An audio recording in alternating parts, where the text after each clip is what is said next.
ایک شخص عمیر یا بلال نے رسول اللہ صلی اللہ علیہ وسلم سے پڑی ہوئی چیز کے بارے میں دریافت کیا۔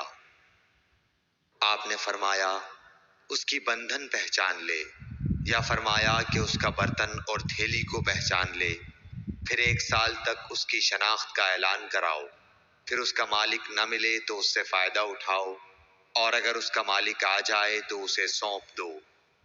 اس نے پوچھا کہ اچھا گمشدہ اونٹ کے بارے میں کیا حکم ہے؟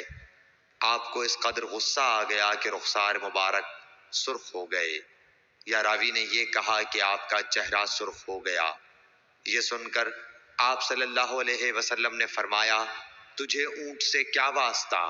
اس کے ساتھ خود اس کی مشق ہے اور اس کے پاؤں کے سم ہیں، وہ خود پانی پر پہنچے گا اور خود پی لے گا اور خود درخت پر چرے گا، لہٰذا اسے چھوڑ دو یہاں تک کہ اس کا مالک مل جائے۔